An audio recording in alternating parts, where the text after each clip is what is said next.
Arm Podcast with Chris Hennessee. You got your armor on?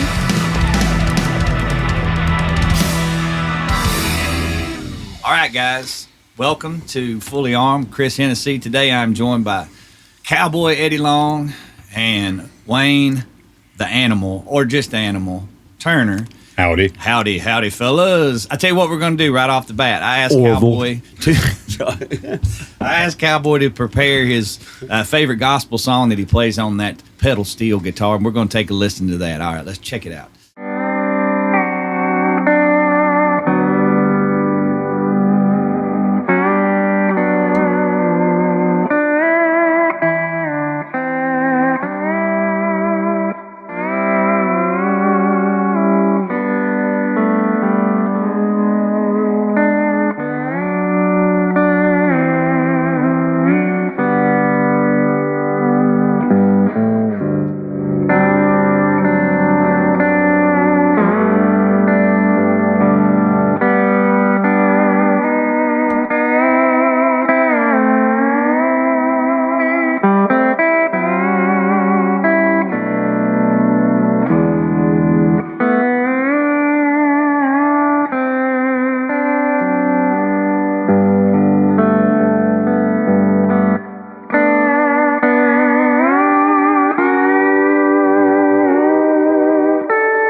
Man, that is awesome. And when I watch you play, and I know animals, there's only one cowboy. There's only one cowboy, and when you watch that, man, just the whole idea of all the stuff that's moving at one time is just mind blowing. You know, the feet, the knees, you know, the fingers and the picks that you got, and you got to have all the stuff. How in the world, man? How old were you when you started playing the steel?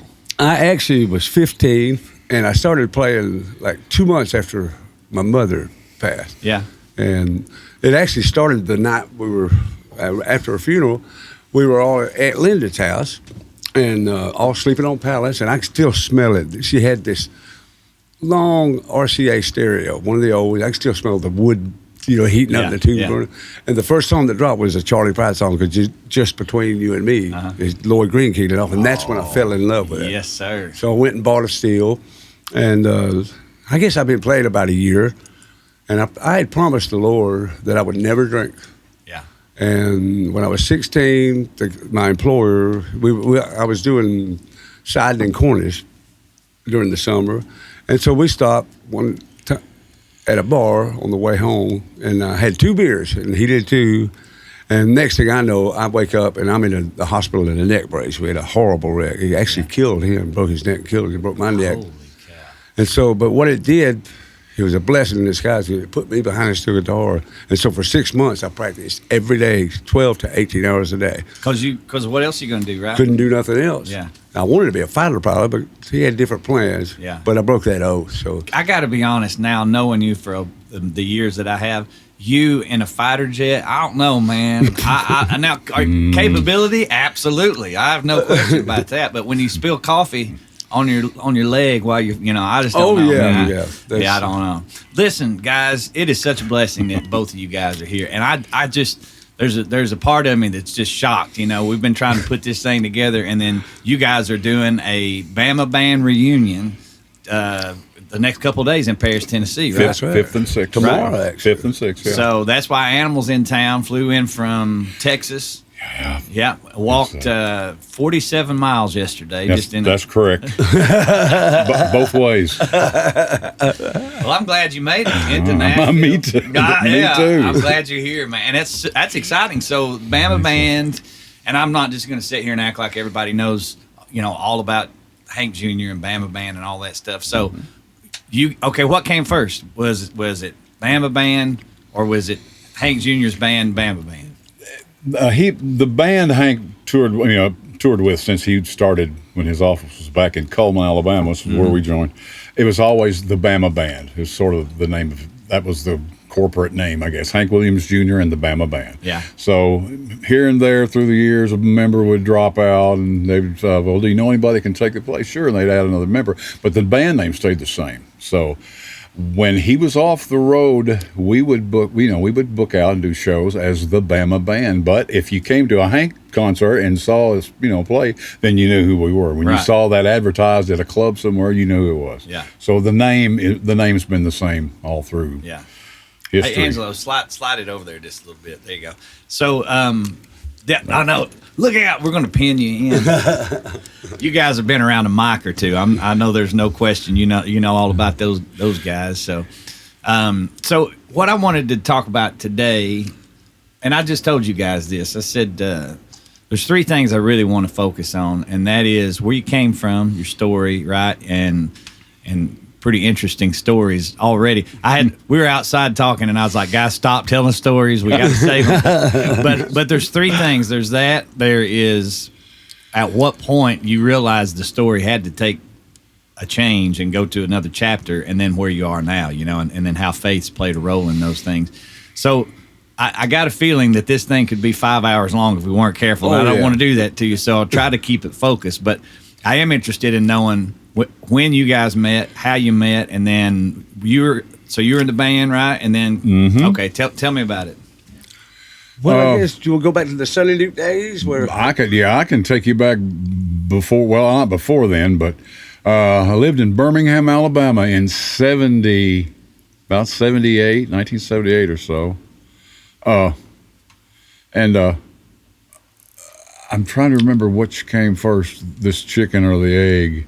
a lamppost. Yeah, I remember I played an after hours club called the Lamppost from 2 a.m. till 6 a.m. Now, Cowboy played down the street. No, yes, 2 to 6. You heard me correctly. 2 a.m. to 6 a.m. And what town? We got the crowd that weren't. We got the folks that just weren't ready to give up yet. So my bud Cowboy was working at a huge, really nice, a big, nice 2-story club called Sonny Duke's Lounge, I guess. That's right. And it was a big 6-piece or something like that, 6-piece band, whatever, playing steel. And I heard him play. I went down there, I guess. Of course, I had plenty of time before my 2 a.m. shift started. Oh my God! So I went down and heard him, I guess, and we struck up a friendship. I got to know him, went in and heard him play all the time. And he came down jam with me one night at the Little Club, the little after-hours gig. Yeah. At any rate, I think I left that band and came to work with you guys at Sonny Duke's. That's right. With them at Sonny Duke's. So Cowboy and I worked together in a band before Hank. That's where the story of me kind of kicks in. Yeah. Hank and his personal manager and his road manager, I think they slipped in the back of the club and they sat at a table and listened to me for a couple hours, listened to the band play. And they came up and invited me back to say hi and introduce me and offer me the job. Because Hank's fiddle player, I believe, was about to leave and said, "Do you want the job?" Yeah. I told him that was a silly question. Yeah. Because at that point he was rocking on pretty good, right? He was. He had done the Hank Jr. and Friends album. Yeah. And I think the Whiskey Bent and Hellbound album had come out. He was starting to strike his hammer with a mighty stroke about then. Yes. So anyway, I went out I left the club, gave my notice, left the club, went out with him.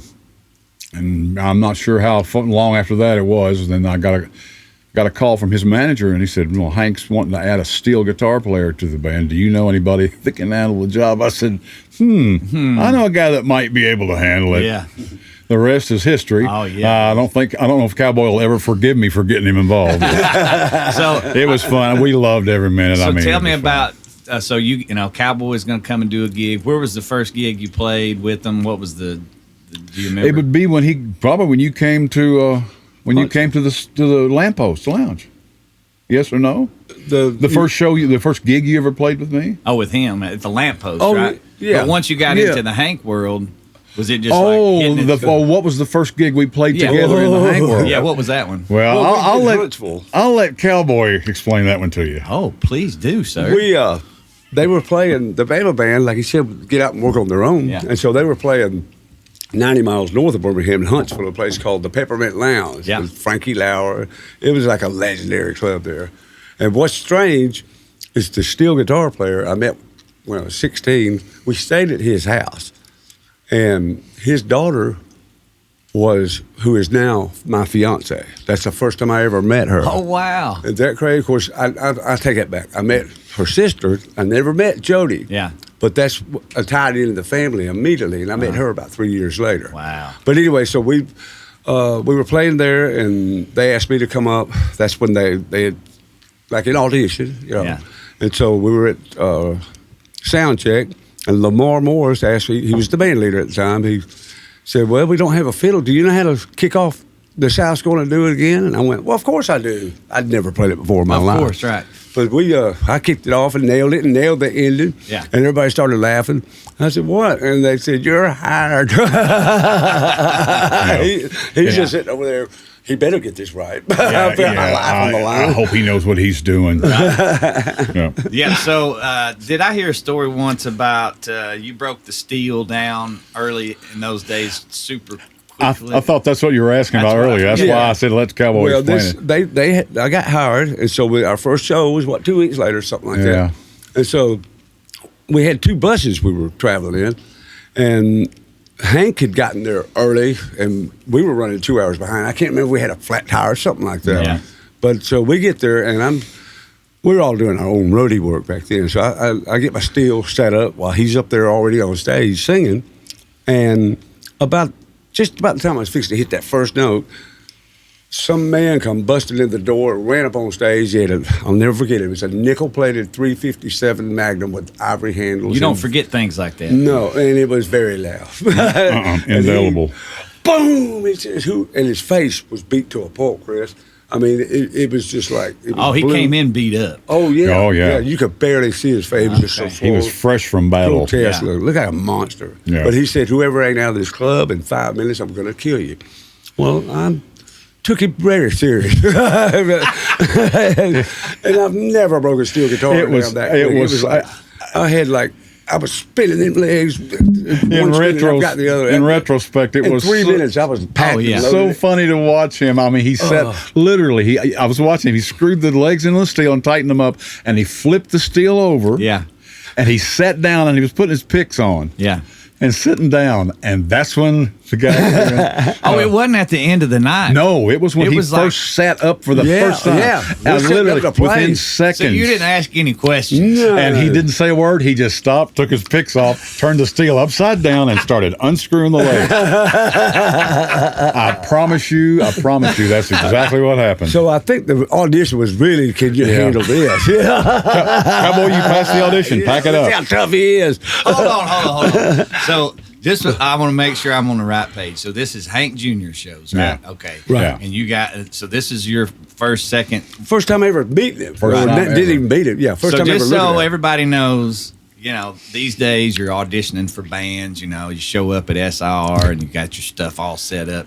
Well, back then, it was a little different. Oh, yeah.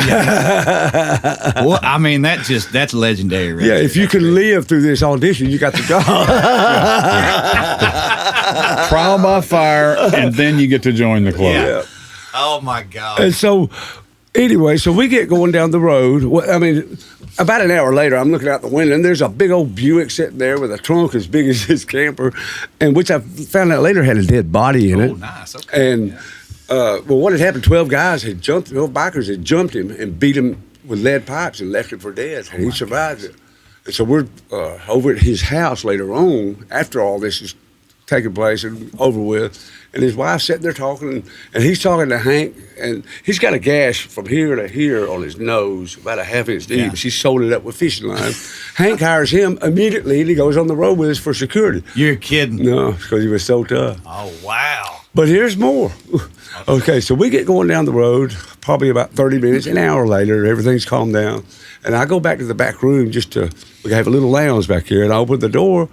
Our piano player is sitting there with another .357 Magnum to his head with the trigger pulled back, bouncing like that, with his eyes like that.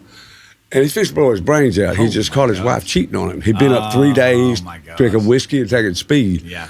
And so I looked at him, and I went, Warren, that is beautiful. He goes, what? I said, that gun, can I see that gun? That's the prettiest gun I've ever seen, Warren. And he goes, well, sure. And he hands it to me, and I'm like, I'm unloaded. I said, what, are you crazy, man? But anyway, so we did the next couple of nights and went out great. And if I'm mistaken, it was on the Brazos River in Texas where we put the mattress, it went right to the Holiday Inn door. Any furniture that wasn't secured to any surface of the hotel room, we saluted as it floated by us in that river. In the river. Oh, yeah, Yes. we piled it up and put We could go on all line is a day flag. long. Listen, so having spent the last decade with him out, we would do something, whatever it was we were doing, and he would always, daily say, well, this is fun, but this one time, me and Animal, every time. And then he'd tell a story that I would be like, that didn't happen. And he There's no goes, way. no, well, you wait till Animals, and he'll tell you that it happened. There's no telling how many reports our names are in. I can't. Well, I mean, there's golfing stories. There's fresh ground pepper stories. The Chinese restaurant. Oh my God! Yeah, He would randomly, and here's the thing: you don't know this because you weren't always out there when we were out there, but you were with him everywhere that he went because he would randomly go up in a restaurant to random person and go fresh ground pepper, and we would all be like, "What is he talking about?" And he could tell he was like, "If Animal was here, he would." it was one of those you had to be there jokes. Yeah, I mean, I get it. that's Well, there was many of Peking those. Garden. We many went there. of those. Once a Peking, it week. was. And we drink sake. I mean, sake. Those So big bottles. I want to say this because we're about to start getting into the thick of some of these stories and stuff. Like, we'll get on here and you guys will tell some stories, and a lot of them will have to do with alcohol consumption. And I understand that. There's no question. And we're not trying to glorify that. We're actually telling these stories in order to lead to where we're heading, to redemption and that kind of stuff. However, we would be remiss if we did not talk about some of these stories that you got into because of this stuff. Cowboy has explained to me that the consumption of beer was like record breaking. Oh, yeah. They gave us 8 cases a day, a case of Jim Beam, and I think a case of Dom Perignon. Yeah, they would stock the buses. The promoters, at each show, not for the tour, but for each show, they would stock the bus underneath with your appropriate libation. You had beer or whiskey or, whatever the liquid of choice was. Yeah. And they would stock under the bus. And this was Hank Jr. tour in the height of, 5-time entertainer of the year, or 10-time, whatever we like to call it the salad years. The salad years. It's just when we considered life was good, and so the salad years, everybody was. Well, so Cowboys kind of let me in on to some of the escapades and some of the matter of fact, you told me a story one time. Okay, me and Cowboy and Jamie and our buddy Wally would go play golf, Jamie Johnson, and Jamie still does probably really fast. So we got in this rental car, and I jumped in the driver's seat, and I said, I'm driving, because he scares us to death. Mm-hmm. But I knew I had to drive fast, or else they'd give me a hard time. So I have my own version of fast, but I was in control, right? So here we are, we're driving, and we're going down. We were in West Virginia, or maybe Pennsylvania, Browns Ferry, wherever we were somewhere out there in the world. Mm-hmm. And we're going down this old 2-lane road, and all of us are just sitting there. We're tired. We've been playing golf, and there's a railroad track about 200 yards in front of us, and nobody said a word. We're in a rental car. We all just kind of looked at each other, and Jamie goes, "Yep." So I hit it as hard as it Holy would go. cow. Of course, we're all pinned up against the ceiling and all this stuff, and we landed, and everything's fine. We get back to the venue, do the show, and Cowboy goes, "Yeah, that was crazy. Not quite as crazy as this one time." Were you there? Oh my God. Man, I'm trying to remember. There was a lot of them. Well, He'll have to remind me of which the one in particular, you're in the airplane flying back to Paris or somewhere, Yeah, right? from Atlanta. Yeah. It's a 30-minute flight, and so me and Hank, we each had a fresh bottle of Dom Perignon. Yeah, and we drank that. That would probably be. I've been on that one. Yeah, okay. Yeah, you wasn't on that. But anyway, we drank that thing, and now when you're at that height up in the air in an airplane, one beer would equal like 4, because of the pressurization. Right. So we drank that, and I remember. High pressurized. Oh, I remember as we were coming to Atlanta, I'm spinning. I'm thinking, oh, man, I drank way too much. And I'm looking over at Hank, and he wasn't Hank. It was like a demon. Yeah. I guess it was, Right. But so we get into his Mercedes, and next thing I know, we're going down these country roads, and I'm looking, it's saying 140, 160 miles an hour. And we come through downtown Paris at their railroad crossing, the big one. And I'm thinking, here we go. And sure enough, he hits that thing at about 140 miles an hour. And off we go up into the air. And I'm seeing all this in slow motion, just like, and we hit that ground, and I thought I was going to go through the bottom of it. It hit so hard. Yeah. I broke my neck, as I was telling you earlier. And so anyway, we get headed to his house. He lives about 6 miles out of town and out in the country. And right as we pulling up to the gate, you hear this engine, clang, clang, clang, clang, clang, clang, clang, clang, clang, clang, new Mercedes, and he had busted the oil pan. Yeah. And it never made it inside the gate. But we made it home. I just knew I was going to. A little different than my story with a rental Toyota. Well, same principle, though. Yeah. So that led me to think about another story. I'm just kind of going back on some of the stuff I've heard him tell. And this, I'll start off by saying this. I remember not too long ago, I was watching a video of you guys, Bama Band, playing on, was it Nashville Now or something like that? And Hank was sitting over here. It's probably Ralph Emery. And then you got the introduction by Merle Kilgore that was sitting over there. And how would he have introduced the Bama Band, Merle Kilgore? God. Ladies and gentlemen, for your viewing pleasure, the fabulous Bama Band. Behold, these are my people. Yes, sir. Oh, he was great. We actually had to do him on one of those Nashville Now shows. He was imitating. Yeah, I think Ralph and was that trying to Merle. get us. He was making us imitate Merle. Bless his soul. Merle Yeah. was, there was only one Merle. Man, I tell you what, I'm gonna push that over there, Cal.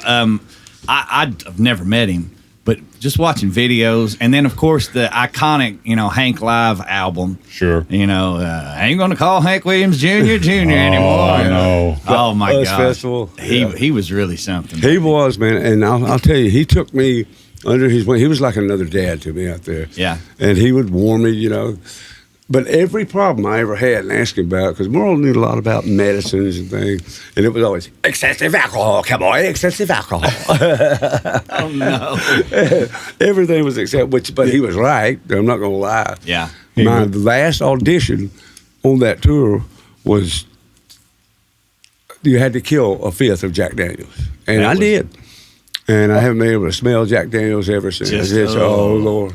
And I remember throwing up on the toilet on the bus, and Merle comes in, and I'm sitting there crying, and I told him, I'd shake your hand, Merle, but I puked on my Cowboy, that's disgusting. My God, Cowboy.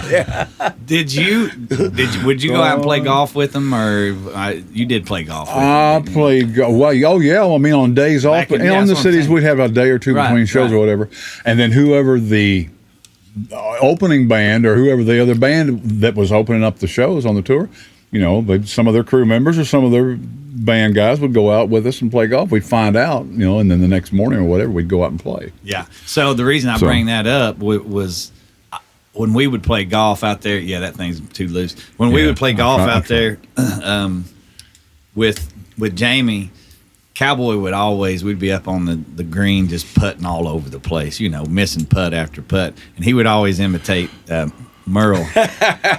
Oh, my God. I've got a great one, and Cowboy knows what I'm getting ready to tell. Yeah. Oh, I've got a confession, mate, too. But Merle went out and played with us, and he was out there with all black. It was out in near Sacramento, Rosemont, California. Anyway, so it's like 105 degrees. He's got black cowboy boots on, a black suit, black tie. And when he'd get the green, it's like, he's putting his first putt. It's like 13. And he'd get a little bit closer, 14. And finally, he gets it all the way where it's about that far in the hole, and 70. Evil Knievel was playing with. But I do have a confession. Was playing with. Hold on, wait a minute. Yes, he was. Oh, yeah. Merle Kilgore was playing with you and Evil Knievel. Mm-hmm. And Animal. Yes. Yes, sir. Evil didn't care for us too much. Because we're buds. Too wild for him. Oh, yeah. We were. He hates them. We were the stuntmen's stuntmen. I do have a confession. Yes. And I want to do it before the world. That eagle you got that time, we were playing a teeing off a par 3, and Wayne's got a pretty good slice, and he's learned how to play it. Yeah. I call it a power fade. Yeah. Oh, the power fade, yes. So the green's 400 yards that way, par 4. But over this way, straight, if you're standing, you're looking at it, about 50 yards over, is the other green coming this way. Wayne tees off, and it goes real far left, and then it slices all the way back around the right, and it comes and it lands on that green. And he goes, Cowboy, I'm on the green in one shot. And I never had the heart to tell him. And he played. I said, y'all just went on over and played over there and take that putt, and you'll get an eagle. And he sure did. So this is the day. This is the day. Man, that was are you all right? Almost 40 years ago. Well, he said you have to get the ball in the cup. He didn't say which one. That's right. But I mean, I couldn't tell him because he was so happy at that, and that's what it's about. It really is about being happy. Yeah. Golf is about being happy, right? Okay. Exactly. So you had something? Oh yeah. It's we filmed a concert special on the deck of the USS Constellation. Okay.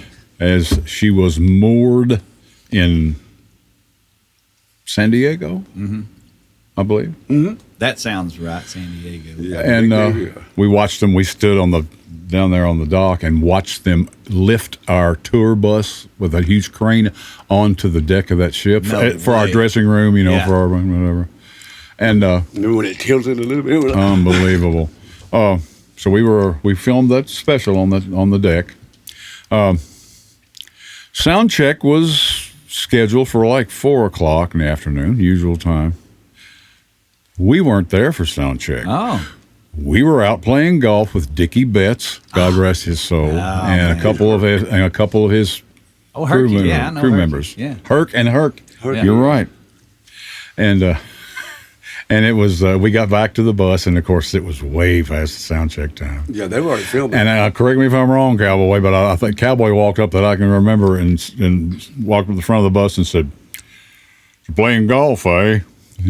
Cowboy went, "Yeah, man, we did." We did pretty good or something. Dickie is sitting up there with us, listening. And so Hank's saying this? And Hank's saying that, and then Hank said, "You better be good at it," and walked back and closed the door. And Dickie started laughing, chuckling under his breath. Wow. The road managers had told us that we didn't have to be there till 4. Right. We're supposed to be there at noon. Oh. Yeah. And this is a big show. Waylon's on it. Alabama's on it. That's a lot of different guests on it. I thought that was Hank's sense of humor is just great. Yeah, it really is. He was really mad. Yeah, he was not happy. Did he ever play golf with you? Or? No. He hates golf. Yeah. He hates it. He hates that. Oh, he hates that. What is that from? We said That's that Merle. for That's years. Merle. Cowboy, wake up! Lift something heavy. Look, Hank, what is Hank? Merle, what does Hank feel about old Cindy, that girl that he met last week? He hates her. Did he like his joint? He hates his lunch. Well, we could go on. Were you with him when they took the wheels off of Merle's? Oh yes. And for people who might not know, Merle Kilgore was manager. Well, what all were his roles for Hank Jr.? Well, correct me if I'm wrong. Didn't he like early on? He was carried Hank Sr.'s guitar, like into some of the opera shows or some of the Oh, stuff he really? did. He goes He that knows far that back. far back. Yeah, Merle was kind of a father figure for Hank coming Wow, up. Because okay. Merle Kilgore, God rest his soul, whoever didn't know him in Nashville, he knew them. Yeah. I mean, he was connected so much That's crazy. in the industry so far. Yeah. So I believe that's how far they go back. And I'll say this too. I mean, just from a fan perspective, because when that live record came out, I was in my wheelhouse. I was a young up and comer trying to learn how to play guitar. And man, I'll never not think of Merle introing that whole record. I You know? know. And like that, he comes out and sings and does that thing, and you're like, wow. And that voice is still stuck in my head, man. yeah. It's so crazy. So you guys are somewhere, and he's got a new, or he's getting a new Lincoln, or what was the story? Well, he was trading his old Lincoln in down in Panama City for a new car. Yeah. And his old Lincoln was in Coleman, Alabama. And so he asked me to drive it down, only because he couldn't find anybody else. And I'll have to say, I was probably the ringleader drinker in the Bama Band. What did you say? I mean, I know you were close, but I would start much earlier than you. I mean, when my eyes open, open that beer. Yeah, I'd have to say that You never did that hardly. I mean, No. you would every now and then. Yeah.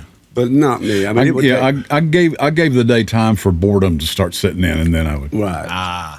He didn't wait around that No, long. because I never had a hangover. I mean, I wouldn't Oh, let my it. gosh. That was it. I'd No. get mad at feeling bad, and off I go. We call them. I'll never forget my drink was Clamato juice and beer. It was Yeah. like the nectar of the gods. Oh my gosh. Oh.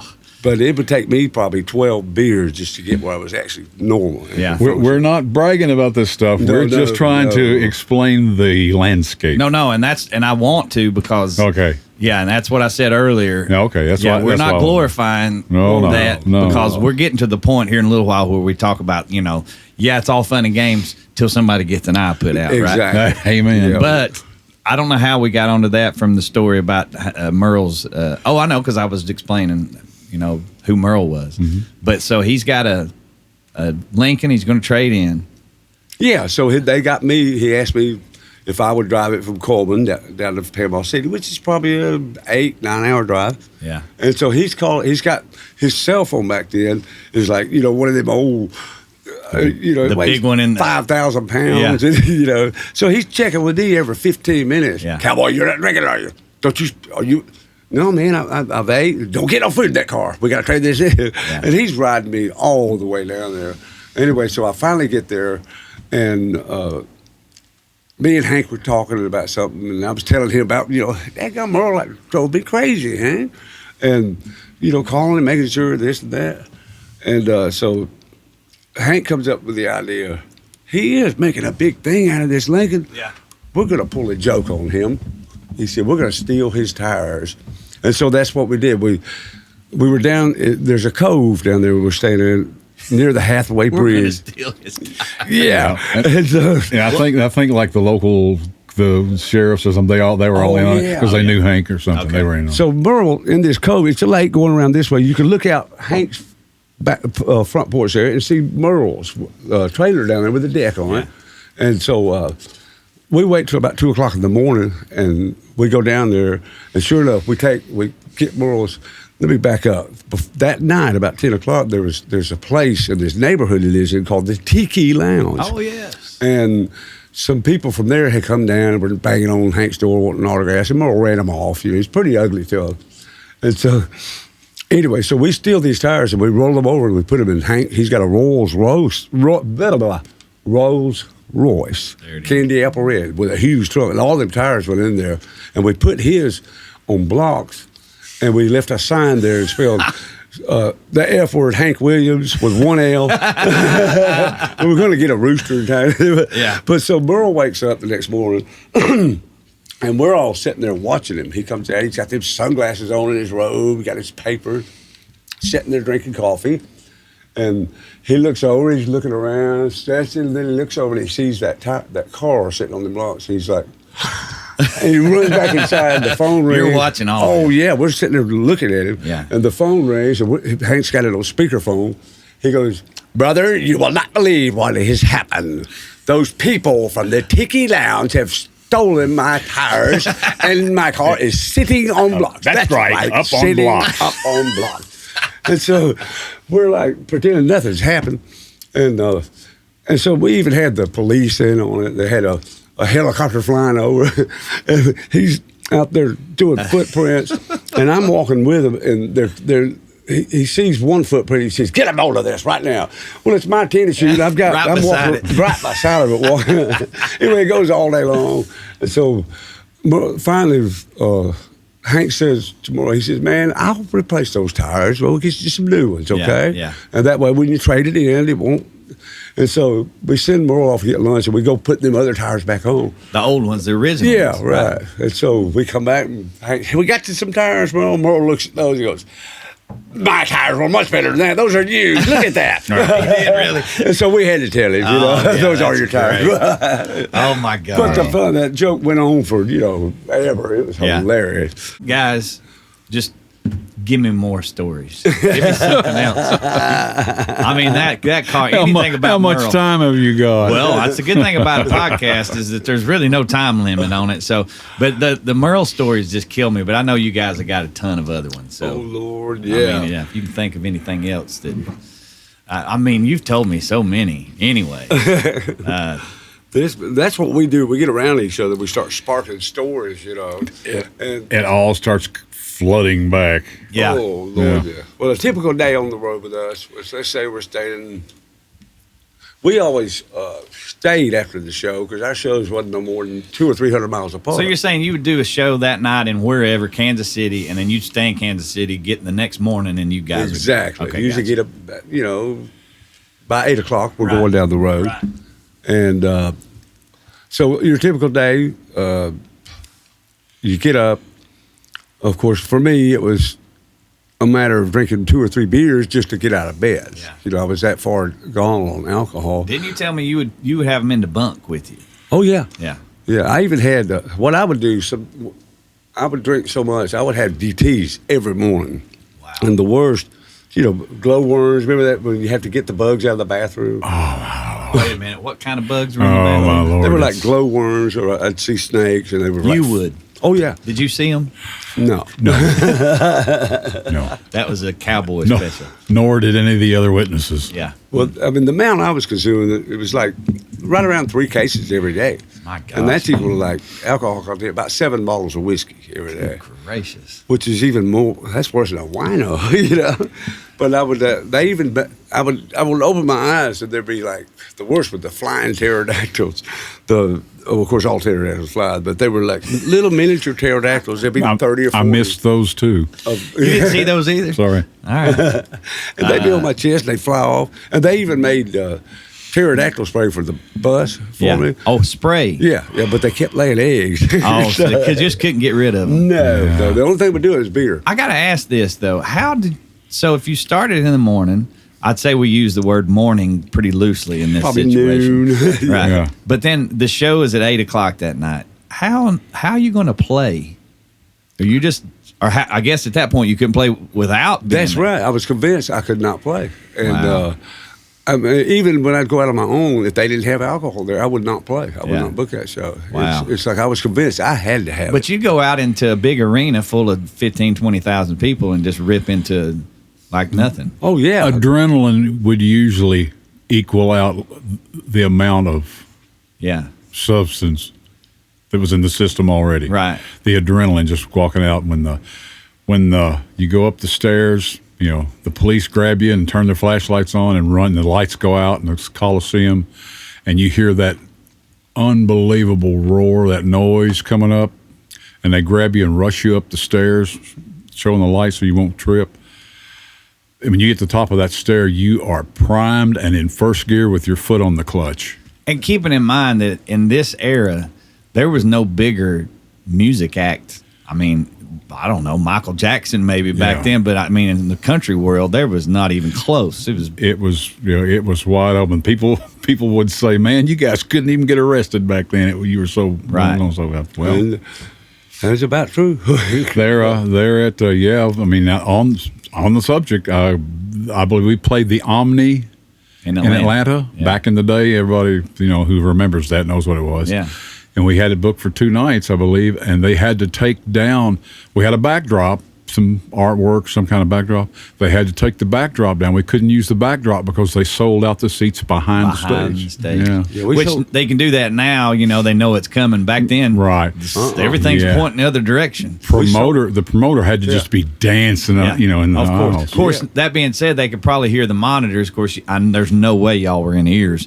Probably didn't even really do ears. It was unbelievable, and I bet it was louder on the stage than it was out. The side fields, when the side fields, they would turn them up and get them to the level for the show. They would turn canaries loose in front of them, and they'd fly out for about 3 feet, and they would just die, just like a canary in the mine.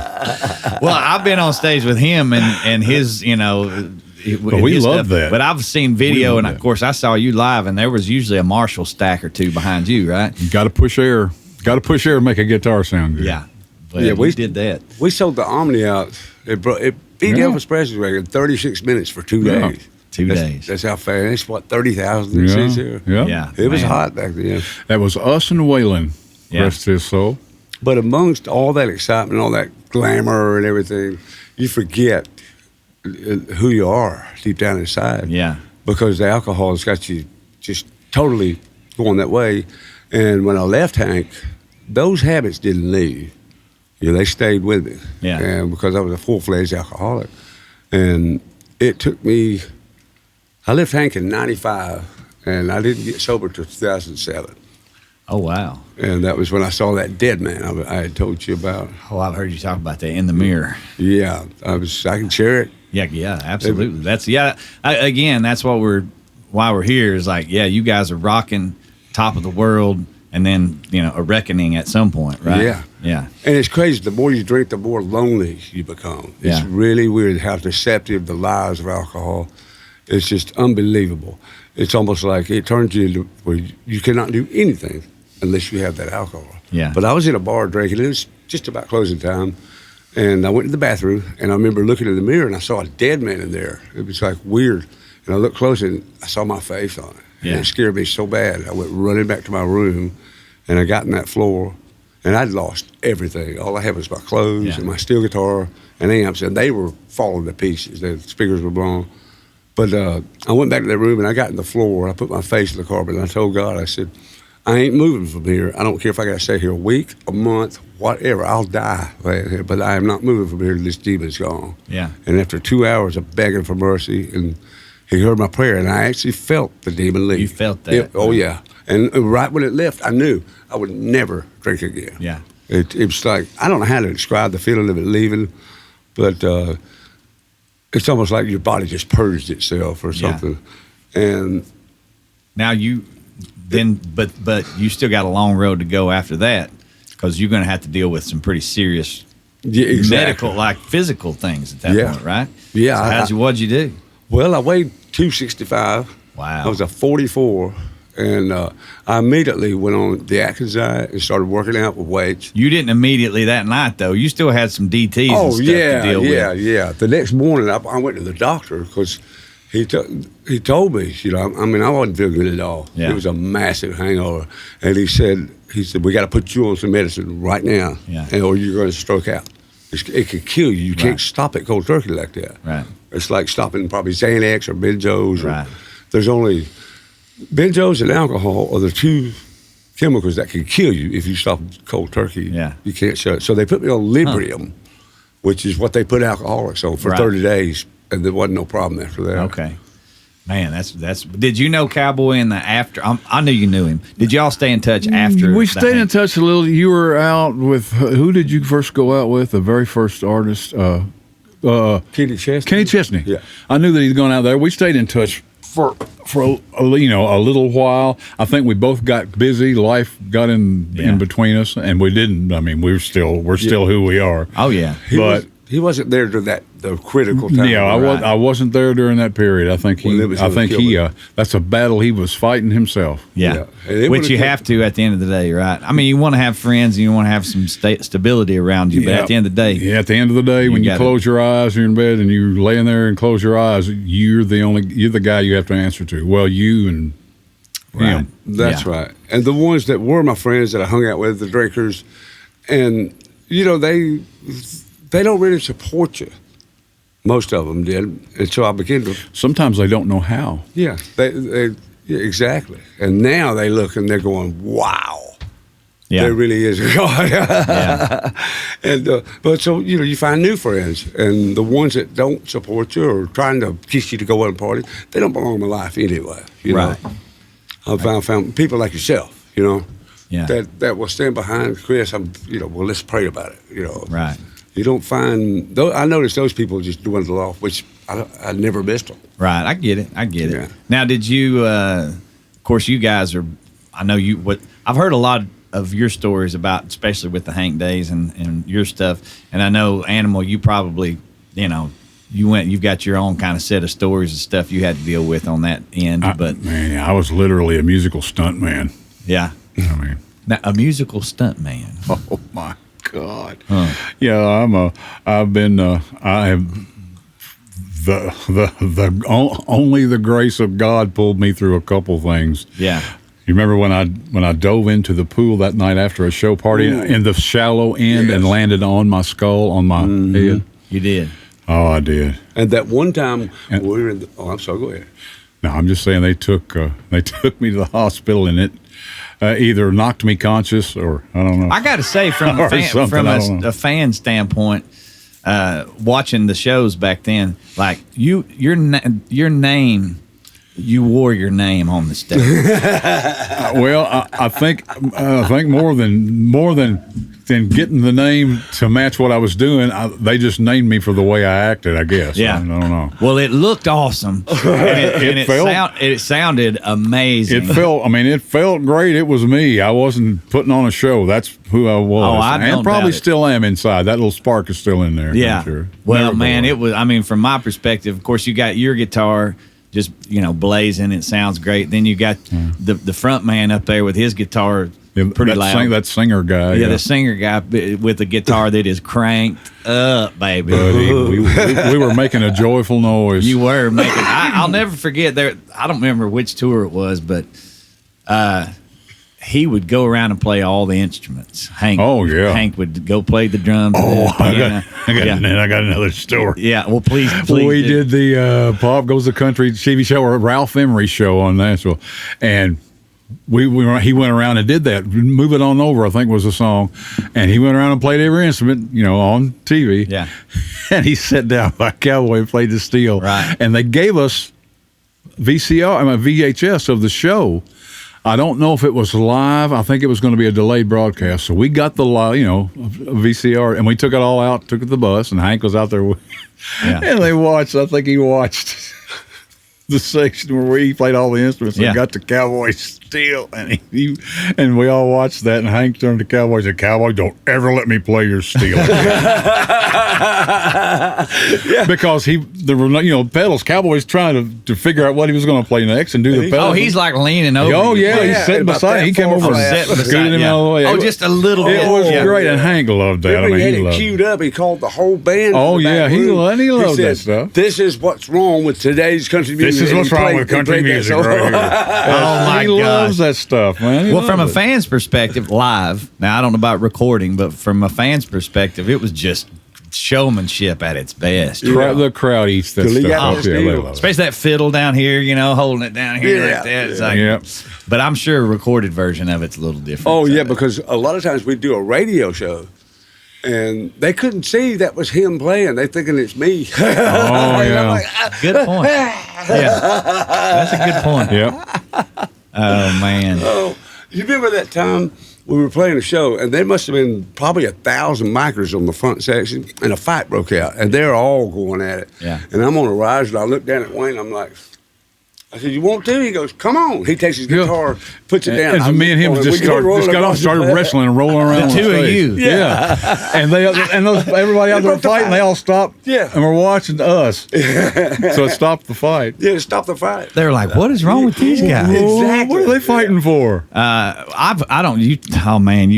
You're opening so many different things. Man, I remember you telling stories about you guys being in restaurants, not the Fresh Ground Pepper, but there was some other story you told one time about some random, I can't remember what it was, but it was pretty funny. But yeah, you've showed up in a lot of his stories. Oh yeah, Oh, especially the God. Peking Garden. They used to have his Chinese Oh place. my God, the down buffet. On Music Row there, the Peking Garden. A lot of y'all may remember this, but so we'd go in there once a week and we'd get just blitzed on sake.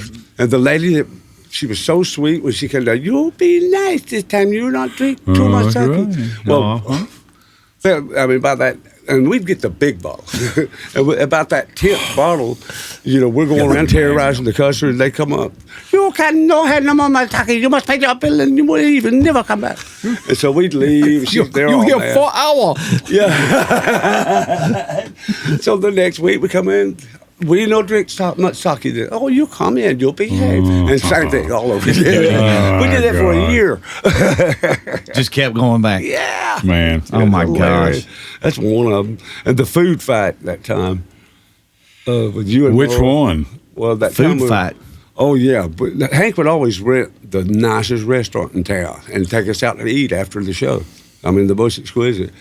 And I'll never forget, you had ordered sushi at this one, and you got octopus, and he had one of these big old long legs things, and dropped it on Merle or something like that. And so Merle takes a scallop or something and throws it back in. Well, before you know it, all the food on the table is going there. Oh my gosh. Oh Lord, it's just crazy stuff like that. Yeah. It's definitely. I remember Billy Graham. Listen to him. He said, when you consume drugs or alcohol like that, it's like you're opening the door to the demons. Come on. You are. And they do. They come in. It's a direct inlet for them. Yeah. Because you wouldn't do that stuff, in your right mind. Some of the stuff we did. No, I don't. I don't think so. That's the only thing it could be is demons. Yeah. That's why they call alcohol spirits. I guess. Pretty interesting, Yeah. isn't it? Yeah. I like to say sometimes on that subject, like I tell people that a lot of times people have to wait until the brick hits them in the head that he's throwing before he gets their attention. Yeah. Sometimes. Yeah. I believe that. I think that's the guy you saw in the mirror, I for think instance. so too. Yeah. And there's, well, that's actually a good segue into, like I said, I want to talk about three things. What, the pre, and then the reckoning, which is the moment where you go, all right. And not just I'm going to quit drinking, because that is obviously a big hurdle. That's a big layer of the onion to peel off. Mm-hmm. But then when you do reveal that, you and I one time were talking about the fact that if you start drinking super heavy or you start doing drugs at a certain age and you do it for years and years and years, when you quit, you're right back mentally where you started. Yeah, You're out now. You're going to have to learn how to deal with stuff that you maybe should have learned how to deal with in your 30s or That's your right. 40s or whatever. It's scary, man, because you actually stay. I started heavy drinking around 21, 22 years old. By Yeah. the time I started with Hank, I'd already started. But you stay that mentality of maturity Yeah. until you quit. So when I was 49 when I quit. And I got my first taste of it about 5 days after I quit. I was in a bar up there, and I go ask this girl to dance, and I went and asked her to dance. And now she's probably 22 or 23 years old. And I'm, ma'am, would you care to dance? She looks up. That was shock. That's what shocked me into reality. Really? Yeah, I'm thinking like, where did it go? How about you having that moment right there? That's crazy. Yeah, because it all flashes. 30 years have gone. Yeah. Like in 5 minutes. Yeah. It really simple. And I think you guys, this just hit me. I think that we glorify this, especially as a young person playing an instrument.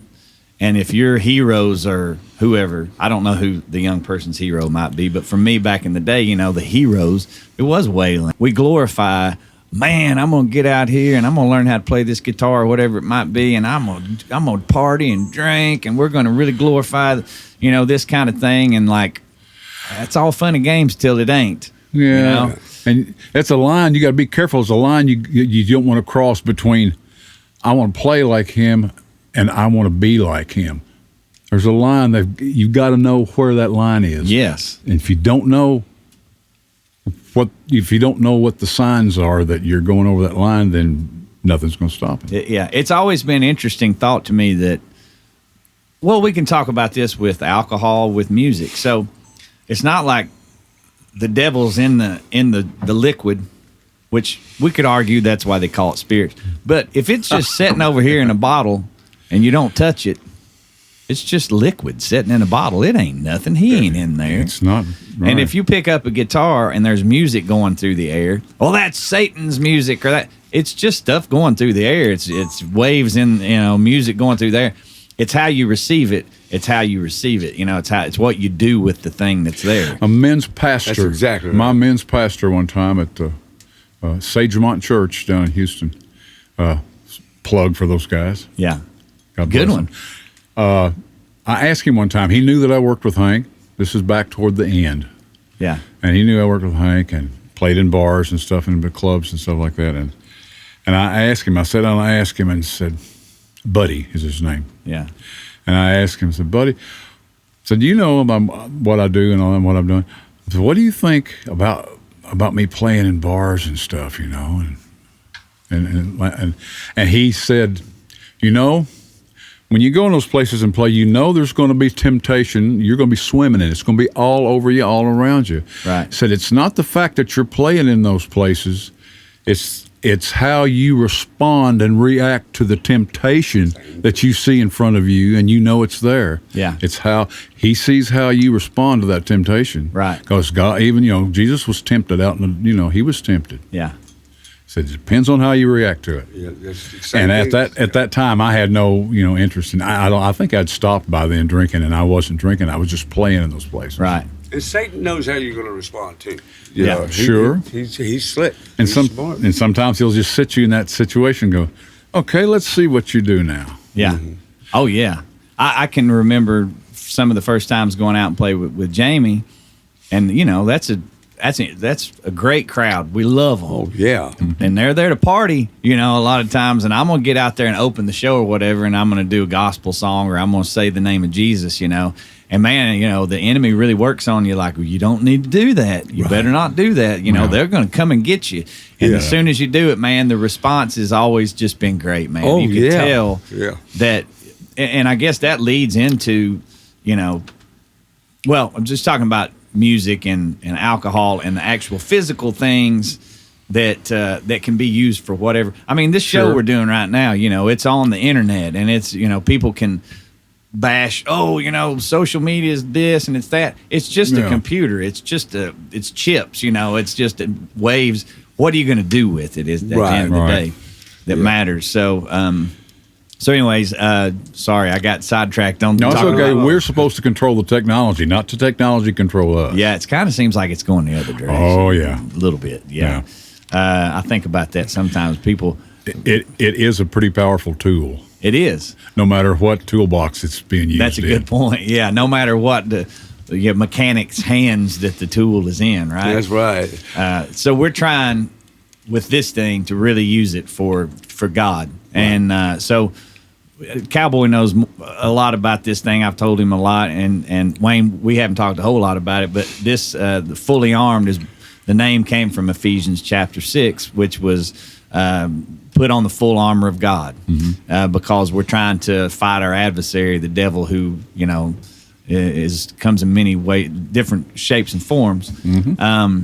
So I asked Cowboy and any guest that we have to come on, and so Wayne, yesterday I called Cowboy and I was like, "Well, Animal's coming to town tomorrow. You want him?" I'm like, "Yes, yes, sir. Let's have him come on." So it works out great. I'm glad. You can't stay alive in a large moving vehicle that's over 75 miles an hour in the dead middle of the night. Yeah. That many times in your life and stay alive and not give somebody credit That's for it. That's exactly right. Okay, that's all I can say about that. That's a great point. That's just one of many points to make.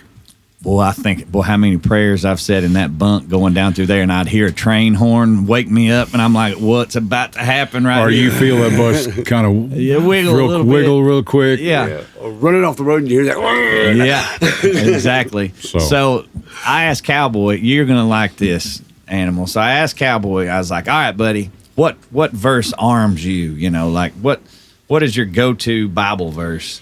And Cowboy sent me a text message. And the first text message he sent was Philippians chapter 3, verse 2. That was the first text message you sent. Come to find out, it was a typo. Cowboy and texting, not so great sometimes, He's a genius. He's a genius, I tell you. Yes. So I go, all right, cool. He sent me a verse. I'm going to go check it out. Philippians chapter 3, verse 2 says, watch out for those dogs, those evildoers, those mutilators of the flesh. Be gone, dogs. That was the verse. And I'm like, Cowboy's pretty deep, but I don't know if I can. I'm not sure where he's going. Yeah, with which this. translation is that? So then when I said, Cowboy, I asked him about it, and he goes, oh, no, I sent you Philippians 4:12. And I said, no, you sent me 3:2, and it's watch out for those dogs, those evildoers, those mutilators of the flesh. And I'm like, well, that's good advice, I guess. But he's going through something I'm not familiar with right now. He was going coon hunting. That's what. But come to find out, he meant to say Philippians 4:12, and I know, and it says, I know in chapter 4, verse 12, it says, I know what it is to be in need, spoken like a true musician, and I know what it is to have plenty. I have learned the secret of being content in any and every situation, whether well-fed or hungry, whether living in plenty or want. I can do all things through him who gives me strength. I can do all things through Christ who strengthens me. And I jokingly said, spoken like a true musician, because whether you're fed or hungry, because we a lot of times would have to sit around and wait to be fed. Oh, yeah. Oh, yes. But They go over days. but that's the first one that you sent me, and you sent me another one as well. But so that meant a lot to you then. Oh, yeah. Yeah. Yep. So Well, it leads into my favorite chapter in the Bible, which is, it leads us right into my favorite chapter in the Bible, which is Psalm 91. Psalm 91, yes. Who Angie revealed me to that when we was going through that crunch, 2015. Yes. And that's a matter of the rewards you actually have and the insurance of protection you have by trusting God. Yeah. Because nothing can touch his heart more than that, because it shows your faith. You know. Yeah. And so Psalm 91, do you have it over there? You know what I do? I would love for you to read it, if you don't mind. If you Not can. at all. This is, it's my favorite chapter in the Bible, because it's, when I read this, every time I read it, I feel 200 feet tall, because I know he's got me. Anyway, it says, if I can read this, I don't have my glasses, so. Whoever dwelleth in the shelter of the Most High will rest in the shadow of the Almighty. I will say of the Lord, he is my refuge and my fortress, my God in whom I trust. Surely he will save you from the fowler's snare, and from the deadly pestilence. He will cover you with his feathers, and under his wings you will find refuge. His faithfulness will be your shield and rampart. You will not fear the terror of the night, nor the arrow that flies by day, nor the pestilence that stalks in darkness, nor the plague that destroys at midday. 1,000 may fall at your side, 10,000 at your right hand, but it will not come near you. You will only observe with your own eyes and see the punishment of the wicked. In other words, he's saying, this is what you get if you trust me. Yeah. You know, all this. The protection. Yeah. And if you say, the Lord is my refuge, and you make the Most High your dwelling, no harm will overtake you. Man. No disaster will come near your tent, for he will command his angels concerning you to guard you in all your ways. They will lift you up in their hands so that you will not strike your foot against a stone. You will tread upon the lion and the cobra. You will trample the great lion and the serpent. Because he loves me, says the Lord, I will rescue him. And I love this. I will protect him, for he acknowledges my name. And here's my favorite. He will call on me, and I will answer him. Mm-hmm. I will be with him in trouble. I will deliver him. I will deliver him and honor him with a long life. I will satisfy him and show him my salvation. Yeah. And that's just because you're trusting God and you're saying, I don't care about if I'm hungry, if I'm without right now, I know I'm not going to be without long, because he's going to come running to me because he knows I trust him, and he's not going to let me down. Yeah. And so when you got to 15, you said, "Oh, here it is. I like this." And it says, "He will call on me, and I will answer him. I will be with him in trouble. I will deliver him and honor him." So that's God saying, He's going to call on me, and I know He will. Yeah. And I'll deliver him. No matter how tough it is, no matter what the situation is, what you're going through, and I've been through something which you know about. Oh, yeah, absolutely. But He still was there. Cowboy, you've been through things that, right, Animal, you've been through things that I don't, most humans only maybe go through one of the things. Road stories aside, he has been a warrior too, man. Yeah. Well, and then I can turn around, though, by these things I've been there. I can comfort people in a way nobody else could. Yeah. Because they're looking at me and say, "You've been there. You survived this." Right. And it's only because I put my trust in God. Yeah. And just knowing. We've talked about this, and it's difficult and it's deep, but you've said that it's okay to talk about it. You lost your first wife, right? Mm-hmm. And in a plane crash, and then there's been obviously a lot of other things, and then of course I knew Wyatt. He was like a little brother to me, and your son Wyatt, we lost him 2.5 years ago, and I know you've had to lean on this word. Especially through that, I know for a fact. And you went through a really hard time after that too, which who wouldn't? I put myself in that position just mentally and been like, I don't know how you deal with it. And I don't wish it on nobody. Yeah. I don't even mind worst enemy. I would never want him to go through that. Yeah. But he had a way of solving that too. As I've told you, the supernatural. Yeah, you have told me it's crazy. Yeah. I don't care how tough you are, how tough you think you are. Nobody can go through that stuff without help, without some serious help somewhere. Right. And I think God knew that I wouldn't make it. He knew I couldn't survive this unless He gave me a little bit of extra something. Yeah. And that was, call me crazy if you want to, my shriek said it was the same thing was happening to her when I was going through it. Yeah. I've been in touch with him. And when I told her that, because I went to rehab to arm myself with knowledge because I didn't want to live. You know, I didn't care.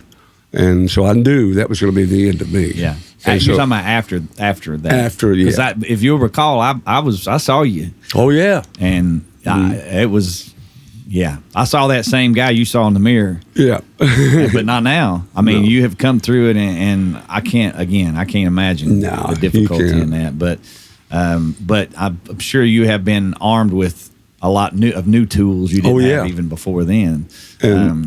And I've got witnesses. Jody, one night, she had locked her keys in the car.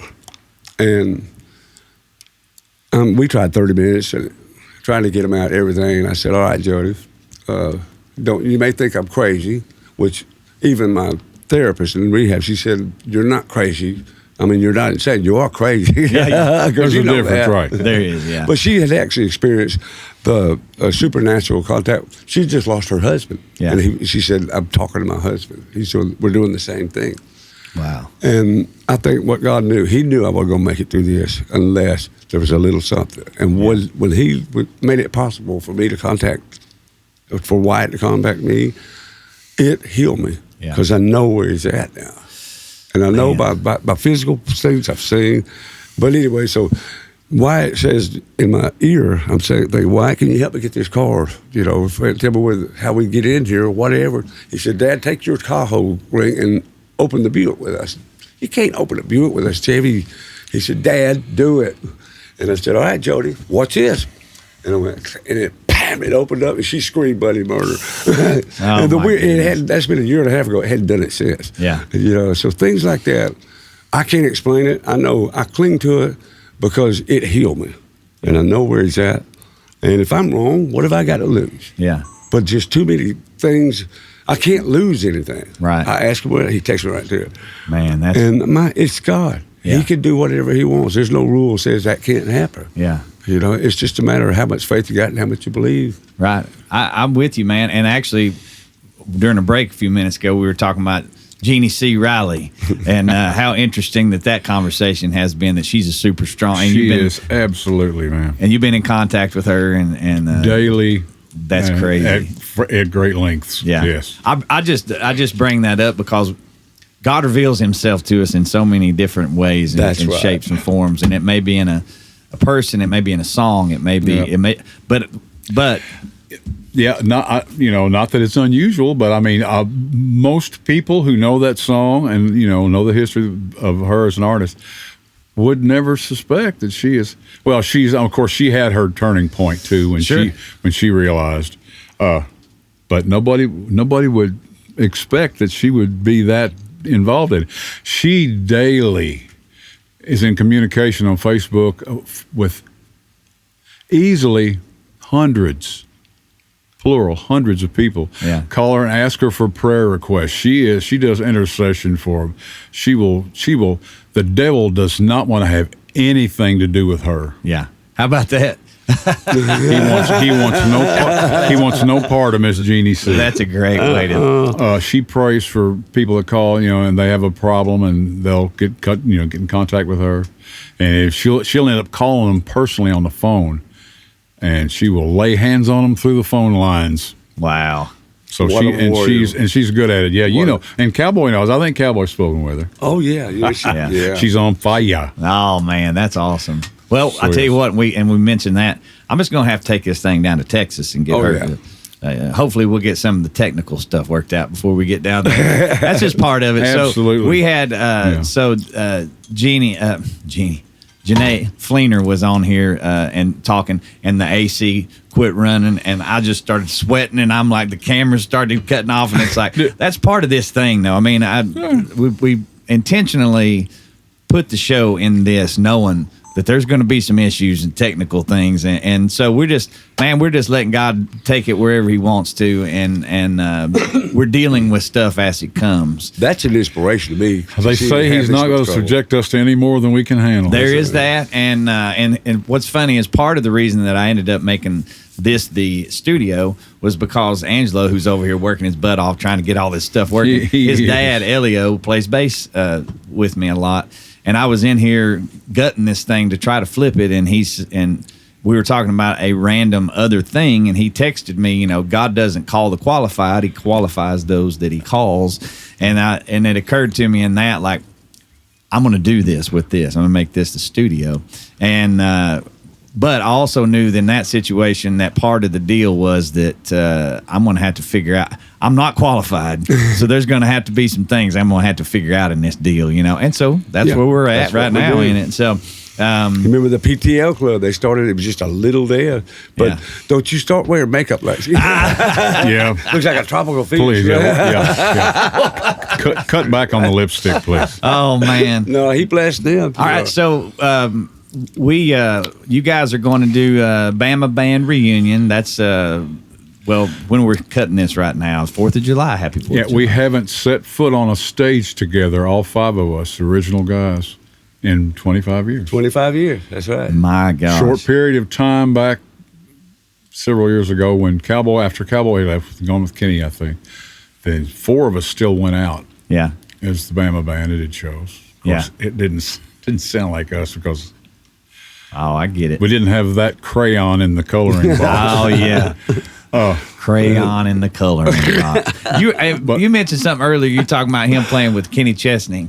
And I saw a video recently of you guys, may have been on Ralph Emery thing. And, man, you had some flowing locks going on back then. You had a mullet that was just to be the Billy Ray Cyrus would aspire to have. Yeah. Looked good. Anyways, I just had to bring that up. Yeah.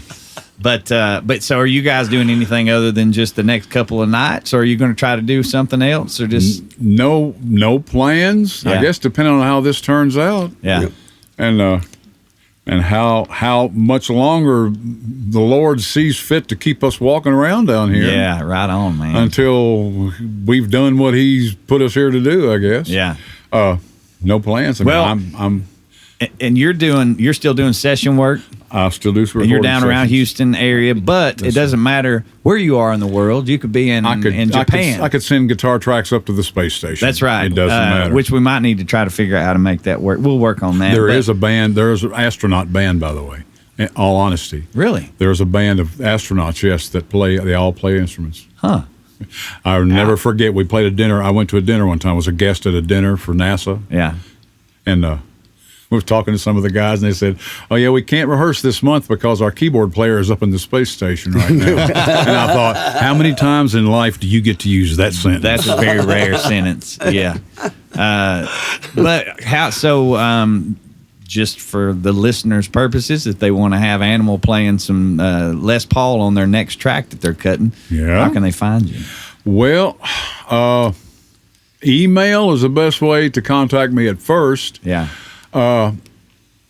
I have a Facebook page, but I kind of avoid the social side of it. I get it, man. I'm on the Facebook Marketplace pretty constantly because I'm a gear hound. Oh, you are. And no, I know that's the last thing I need to be. If you got one pedal, so you're going on to do a gig, and you can only have one pedal. You're running straight from your guitar into a pedal into the amp. What do you have to have? Nobles ODR 1. Like he just knew. Like he knew I was going to ask. The green Nashville guitar player's pedal. Yeah. It's called the other green pedal. The other green pedal. Right on. Nobles is the name of the company. It's like a light to medium overdrive pedal. Yeah. It's a natural sounding overdrive. It doesn't sound like a fuzz box or a Yeah. big distortion Marshall stack. Right on. It sounds like you're making the little amp strain a little bit. Yeah. And you're getting that bark. And Right that's the on. pedal. If I had one pedal, that's the pedal I would choose. Cowboy, did you notice that, guitar player, not a steel player, didn't say a tuner? I He did. went straight to overdrive. I just, we don't need no stinking tuner. There you go. So, Cowboy, same question to you. Now, steel's a whole different animal, but what do you have to have? You need I would say just reverb. And Yeah. the reason I say that because during the 90s, when we were having the rack wars, whose rack could outdo the other, I had a $20,000 rack full of electrons of every effect in the world. Yeah. And I was doing this steel guitar show, and I did an old Edgar Winter song, Frankenstein. Yeah. And it had every effect going, known to us, all of them going. And I got through with it, and I guess the youngest person at that steel guitar show is about 400 people there, probably 80. And this man come walking down the front row, probably 95 years old on a walker, and he handed me a note, and I picked it up, and it said, "Can you make that thing sound like a steel guitar?"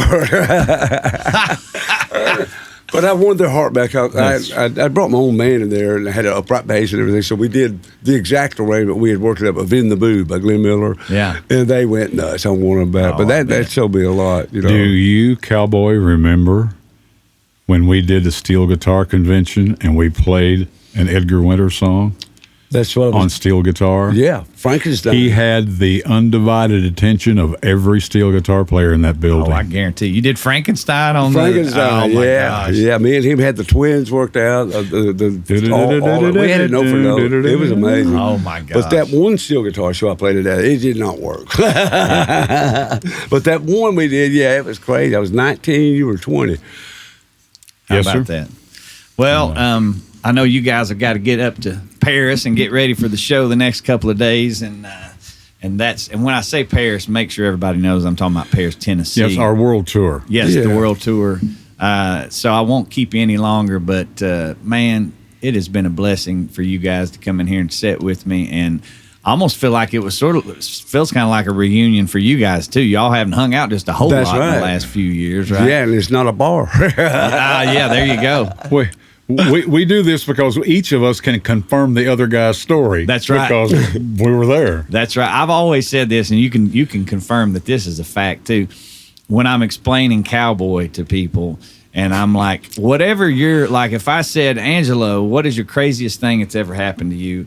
And he tells me, and I'm like, that's pretty crazy. That's probably number 200 on Cowboy's greatest hits They probably list. did that about the first 10, 15 years. Right. And I guarantee you, when you guys leave, you'll be like, oh, we should have done this. Yeah. Oh, and that. yeah. And that's fine. I will make sure that I'm clear about this, and I know you guys understand this, that it's fun to tell those old stories and stuff like that. But when we take him on, you know, when we accept Jesus and we actually, which, you know, a lot of us do that at a young age, but when you actually start listening to him, you have to start shedding those things, you know. You don't want them. Yeah, and those stories, while they can get a good chuckle, you know, we don't want them at the end of the day to be something that we want people to aspire to. No, do not try this at home. Do not try this at home. No. Yeah, because we know, and actually, Yes, I was going to say sometimes that change happens just like that. It hits you all at once and just a sudden revelation. Mm-hmm. Sometimes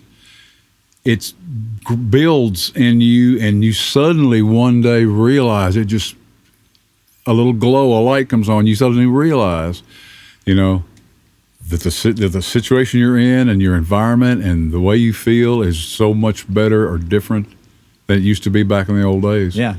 And so some people, like I said, have to feel the brick hit them in the head. Yeah. And other people, it just takes a period of time until they just suddenly one night they realize, you know, they're.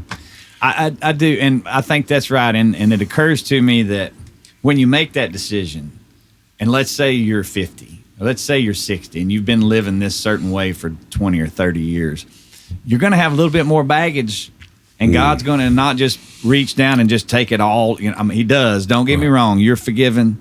Your sins are forgiven, but that doesn't mean that He just, okay, you're good, man. You go out into the next day, and you still got some scales that you're going to have to shed, and that's just part of the deal. That's exactly and I think a lot of people don't. The longer that you wait to start listening to Him and to make that transition, the harder it is to shed those things that you've built up through all those years. Now, He can do it. There's no question.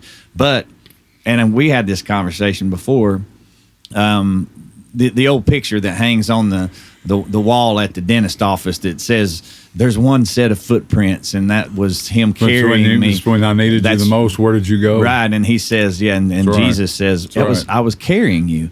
And Cowboy, we laughed about this before, because when I see that, I look at it, and there's times that I felt like that was Jesus going, those are your footsteps by yourself out there, buddy. I'm over here. I got you. I'm not going to let anything happen to you, but you're going to have to dig yourself out of this one because you got yourself into it. Now, a lot of people might not agree with that. And He's with me, ever present. But He's also not just going to go, what good dad just reaches in and says, magic. poof, you're fixed, everything's okay. I think a good dad and a good father figure goes, yeah, you drank for 30 years, and I am going to... Accountability. I'm going to take that demon away from you. Right. You were out there partying and doing all this stuff for all of these years. I'm going to take that demon away. You were mentioning earlier about we were going to speak about people's revelations, moments of revelations, and all that. Real quick, I won't be long. No. But one night, I had been married, got married, and inherited a stepdaughter, and we had a son, a little baby. They were babies. And one night watching TV, I was laying on the couch and we were watching some movie, and they had fallen asleep on me. One's head was laying on me here, another here, and the little mouths were open. They were gone asleep. And I was looking down at them going, yes. And that's all it took. How about that? And that's a pretty strong moment right there. And I'm the guy who would put all sorts of various objects on his guitar neck that were tossed on stage, jumping off of amplifiers and running across, and I'm not saying I can't, that's for me, I'm accounting for my own experience. Right. And I'm that guy. That's the guy that looked down one night and saw those babies, fell asleep on me. How about that? Amazing. And that makes you, that tweaks a little switch, and a feeling comes on in your head, or it actually comes on down here in your heart, that you never felt before. Yeah. And you can't buy that anywhere. Man, I got to tell you, this is sort of it's a cool moment for me, because when I sat in those seats back, however many years ago that was, and watched you guys play on that stage, as a musician, I'm like, man, if I could play with those guys someday. And I did end up getting to play with both of you on stage. Yeah. But guess what? It paled in comparison to have you sitting in here talking about the scripture and talking about God. Oh, yeah. I mean, that stuff is great. We had a great time. You guys had a great run. I've enjoyed playing music and all that stuff. But this is better. As long as we remember where the talent came from, where the tools came from. That's right. And I always say, I try to stay out of his way, Right. because I've just spent so much time getting in his big problem. I get in his way all the time. But when I get out of his way, I realize that this big, great thing of jamming with the Bama Band and I get to play with these guys is cool. Yeah, it's fine. He can drive a lot better than we can. He's got a better idea than I've got, and that's what this is right here, With the cameras or without the cameras, who cares? I don't care. I'm glad that we were able to get in here and have this conversation. And Chris, before we go, yes, I don't mean to interrupt you. This is something I don't even know if I've ever told you about this. But we're talking about the revelation of how God reveals Himself to different people in different ways. Yeah.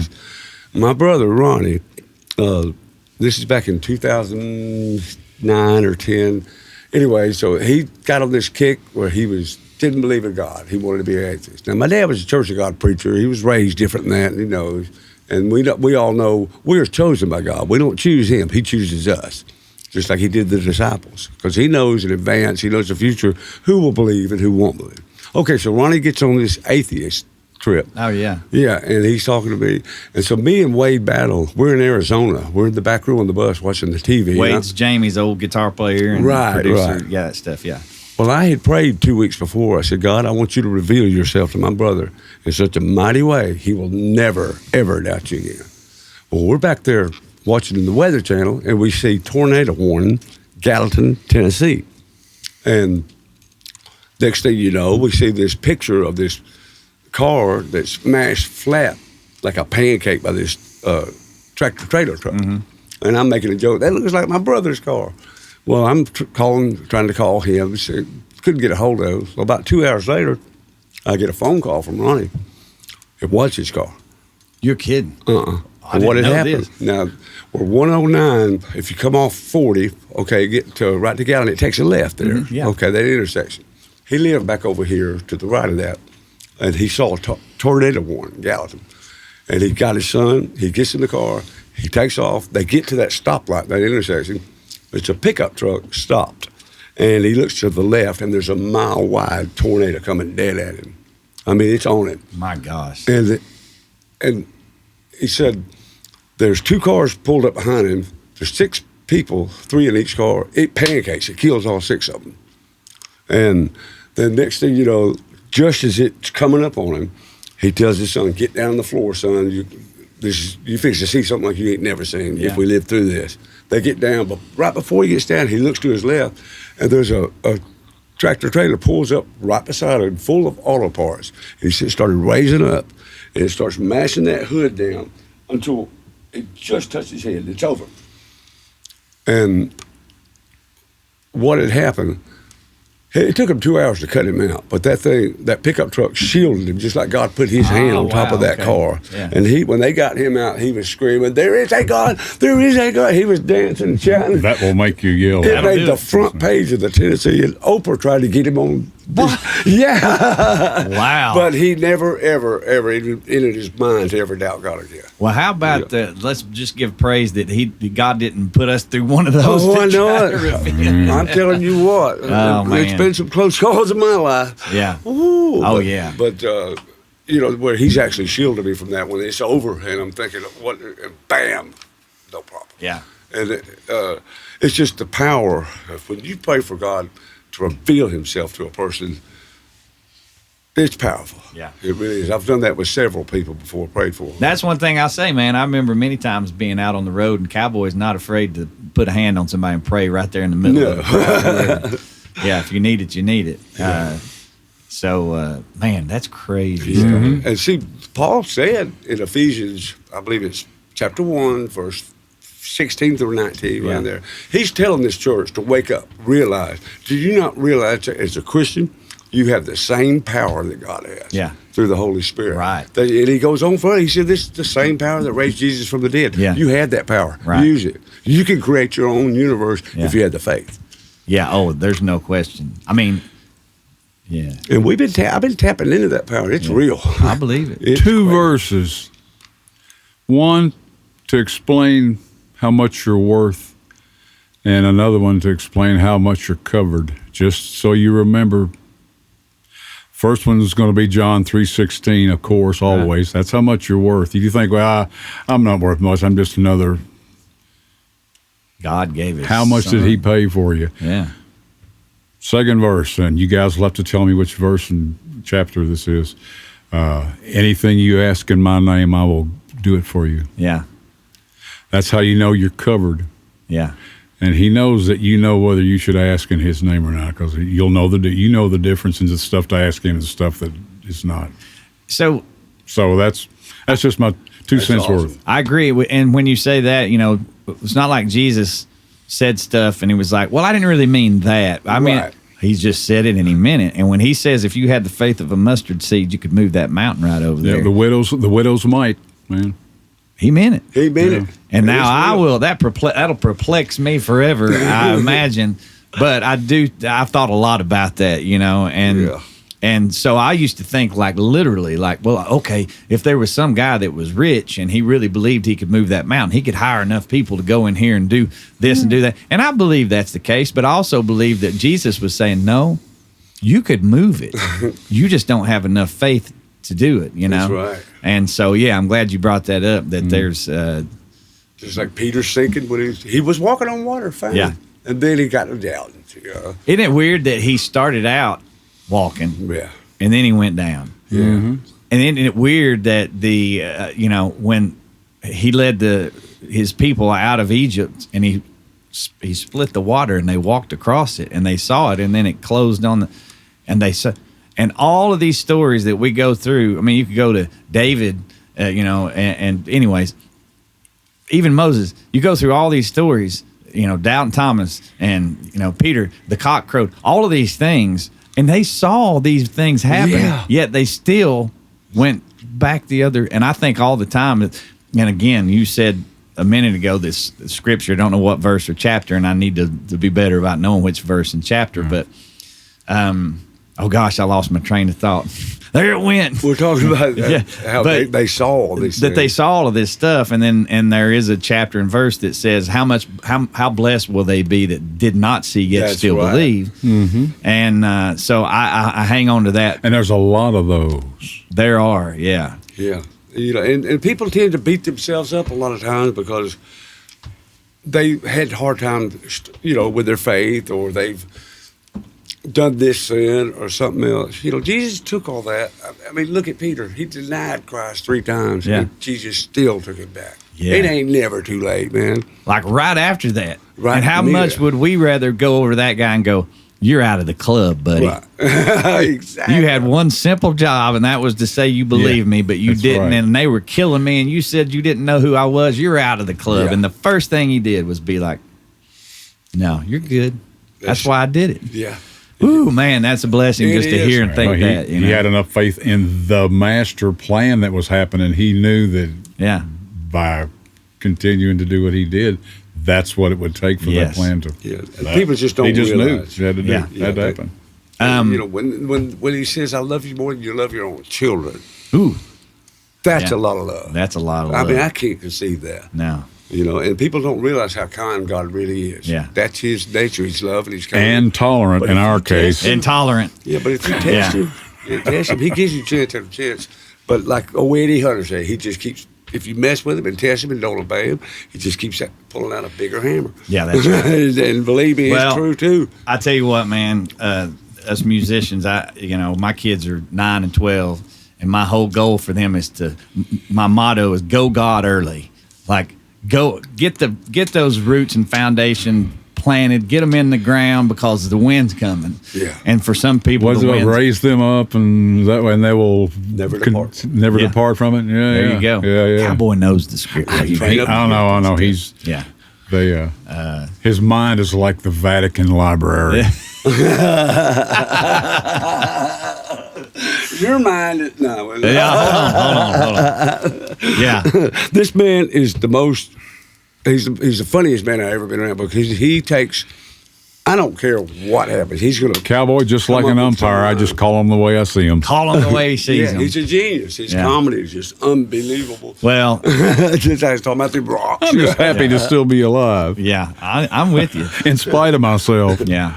Well, guys, Such a blessing. Thank you so much. Be careful on your travels this weekend. I know you're out with Jamie. You guys have got a big tour coming up all over the country. And there's some great new music that's happening from Jamie Johnson. And just, man, everything's really clicking right now, it seems really like. is, man. He just put out a song called 21 Guns. Everybody go check it out. Our buddy Jamie's great new song. And then, and you guys have fun. Have be careful. Man, I hope all the airport stuff works out for you on the way back to Houston. You know what? It will. I was thinking, man, I can complain and about all the flight mess up, that happened and all that. But there's some folks that probably had it a lot worse off than me, and I made it here safe, and I'm good. And why whine about that? Yeah. I get to go back home and run around in my pajamas all day and do guitar tracks. Yeah. Speaking of which, email address, if you want to give it, for people to get a hold of you for guitar tracks for the songs. Yeah, they can email me at Wayne Wayne WAYNE _T3. All right. At yahoo.com. All right. So there you go. You guys want to get some great tracks on your if you want some hillbilly guitar chords on your song, I'm the guy. I won't be wearing overalls when I play them, but it'll sound like a hillbilly. That just made me think, and here I am trying to wrap up, and I thought about the We Are Young Country video, and I'm like, man, I'm going to just go on and talk about the Van Halen lick then? Yeah. It had to be done. Well, first of all, you guys go listen to the song if you don't already know it, but the video. He said the word Van Halen, and that came to mind. You did the finger tap. Oh, man, that is so great. Oh, man, you can't not play that. But that video, what kind of party was that video? We don't remember. Young Country, I'm trying to remember. Oh, that's when Marty Stewart, I believe, he was talking to us backstage. He said, you guys make music to weld by. I'll never forget that. To weld by.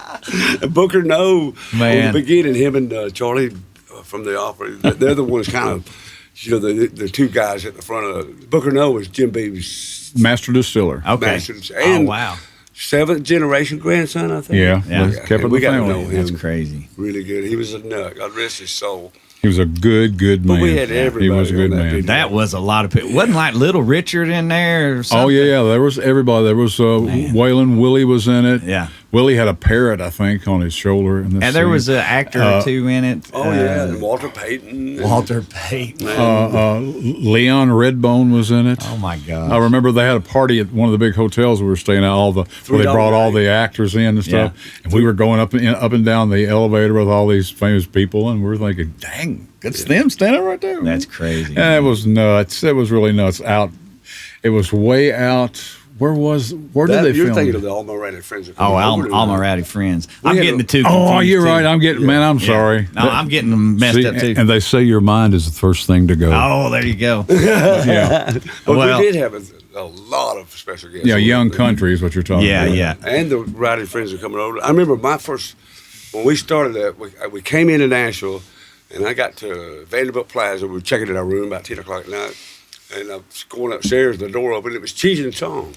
Oh, my God. And I said, Cheech, Tommy. And they said, how you doing, man? And I said, what time are we supposed to do this? Cheech goes, I think 3 o'clock in the morning. I said, I'm a cowboy. And of course, I was living the life back then. Yeah. Anyway, I had a little substance with me. We spoke that, and it wasn't beer. Oh, my goodness. but it was so funny because they really are what you see and have heard all these years. Wow. Just crazy people. And some of the nicest. They were great. Everybody was great. I mean, you see them doing what they do for a living, and you don't realize they're just people like we are, and they were all just gracious as they could be. That's great. Regular guys. Jim Varney. Jim Varney. Oh, bless his heart. Yeah. He had Cheech and Chong in the floor. Really? Just telling the story. Yeah, that man, he was funny. Yeah, between shots, between takes, where we were shooting parts of this, he'd be back. We'd all be back behind the scenes, back in the dressing area or whatever. and you haven't eaten or whatever, and he would be sitting back there telling these Vern stories. Know what I mean, Vern? Know what I mean, Vern? He's talking about the Queen of England and her boy. You know, and we had to get up and go eat somewhere else. We were laughing so much we couldn't eat. What a run! It was great, man. He's talking about his family. I had an uncle, Slow-Eyed Roe. That was the name of his family, Roe, who slewed his only brother over a piece of angel food cake. Yeah, and he chased this mangy chicken down, and he was so hungry, and he wore him down, and he stopped and looked at that chicken all crazy wild and said, "I'll kill you." Man. Well, I just noticed that the one air conditioner that we did have working in Miss Judy here just quit working, and it's blowing hot air out now. So we're going to get out of here. Cowboy Eddie Long. Brother, Wayne, so thank you so much. Yes, Animal. sir. Thanks for putting up with us. Thanks for not running and screaming out of the trailer. Oh, yeah. Hey, let's do part 2. Because we got way too much other stuff to catch on. So for Fully Armed, till we talk again next time, you guys open up the Bible, put on your armor, and we'll see you next time. Thanks, fellas. God bless you. You bet, brother. All right.